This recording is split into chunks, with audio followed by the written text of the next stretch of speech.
Do dalim më vonë.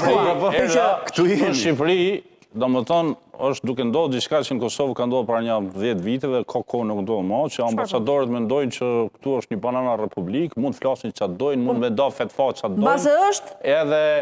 Edhe ta shti këtu janë të sa njerës që nuk dinë dhe ne i mësojmë demokraci, mësojmë dje për shemull, ka dal një raport nga një organizatë qeveritare këtu qendra për demokratike, diçka se ma i men sakt, ku fliste për mënyra se si mund të luftohet korupcioni. Edhe unë e lexova me shumë kujdes atë raport, madje e kam bërë një shkrim, në detyrën time që kam pas në organizatën e Kohëve të Bashkuara, ndër tjera, kam lexuar pafund raportet e tilla. Ai nuk i plotëson standardet minimale të një analize serioze, as më tepër me dal ambasadori Gonzato aty dhe tash me do fetfa, thuj sa ajo punë është kadale. Po mirë Albatros, çfarë ndryshon? Edhe sikur ta bëjnë ta qajnë atë raportin ata këtë korrupsioni. Jo, sepse ambasadori Gonzato i dha vul ajo, thuj se është ai ka e raportimit, dërsa diçka e tillë në Bruxelles nuk i kalon as standardet minimale të analizës. Po korrupcioni s'po ndal dot as burgu, jo më ta ndali një raport.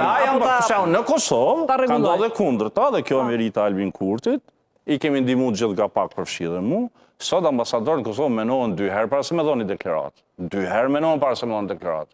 Sepse o je shtet, o nuk je shtet. Mendohen thua, po nuk shkojnë mirë, nuk i kanë mirë raportet me Albin Kurtin. Mendohet mirë para se me fol, mendohet mirë para se me fol, se e kanë kuptuar që ka kaluar jo kohë, kur ai ka mujt me dhoni deklaratë dhe shqiptar, folën këta tujt. Do shta dhe kjo është dështimi i ministrit jashtë të Shqipërisë. Mund të jetë dështimi. Patjetër nëse këtë punë ka, ministri jashtë këtë punë ka. Te deklarata e Spiropalit, ë? Mendoj që ka bërë, me që po kthehemi prapë aty, mendoj që ka bërë shumë mirë që ka bërë deklaratën. Mendoj që ka bërë shumë mirë që ka mbajt një qëndrim. Në të gjitha opsionet, kushdo që tjetë përgjegjësi, iniciatori i largimit të saj, se sërse ka dhe ndorëheqjen vetë, mendoj që është më mirë që të mbaj një qëndrim ajo, se sa të dali si njeri që jo vetëm largohet, dëbohet prej aty, po nga ana tjetër nuk ka as guximin që të flasë dhe po çfarë fiton? Ja foli. Se Albatrosi thot nuk fiton gjë, përkundrazi. I ka pre rrugët për momentin. Unë s'kam fituar gjë vallai, kam folë sa më shqip. Unë s'kam fituar gjë. Jo. Po ndoshta edhe do të marr studio. Jo, kam folë në detyrë, kam bledin këta. Unë mendoj që sot ata që kanë dëgjuar deklaratën e shohin pak më pozitivisht ose me më tepër respekt, pra sa respekt sa mund të investojnë në rastin fjallë, po e shoh me më tepër respekt qëndrimin e zonjës Spiropali.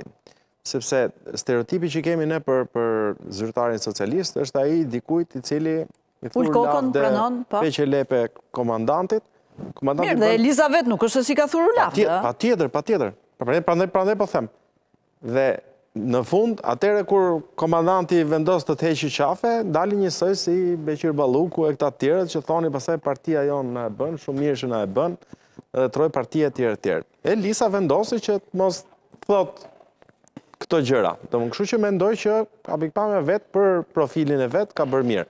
A i vlen as i vlen kjo gjë pastaj në karrierën e vetë brenda Partisë Socialiste, ky është muhabet tjetër. Me shumë gjasa mund t'i shkaktoj dëm brenda Partisë Socialiste, sepse është e qartë që Rama nuk është se i ka shumë qef këtë lloj qëndrime. Cili lideri ka, më? Cili lideri ka? Kjo s'do të thot asgjë. Pa, cili lideri ka? Kjo s'do të thot asgjë.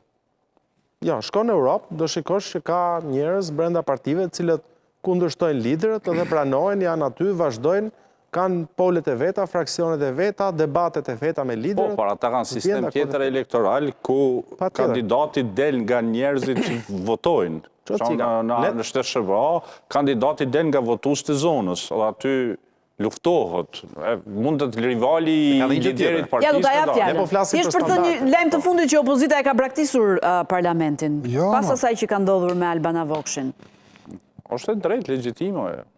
Jo, dakord, po thjesht ishte lajmi i fundit që opozita ka dalë nga parlamenti, do të na bashkohet dhe bidon pjesë dytë. Ndjes asime se ta ndërpreva më duket fjalën. Jo, këte po thoja, ideja është kjo, pra kosa ne marrim si modelet europiane, atëherë nuk mund të justifikojmë, themi që kështu ndodh në Shqipëri ose kështu ndodh në ndonjë vend, nuk e di tjetër e tjetër. Do thënë, ne duhet marrim standardet europiane. Standardet europiane ka përplasje idesh, ka pak kënaqësi të shprehura, të folur sepse ka dhe demokraci të brendshme. Kjo demokraci ndërtohet me të gjitha mbi vetë elektoratin, mbi vetë njerëz, qoftë anëtarët e partive, qoftë ata që votojnë partitë pastaj nga elektorati, të cilët nuk pranojnë lider autoritar që do të mbyllin gojën gjithkujt.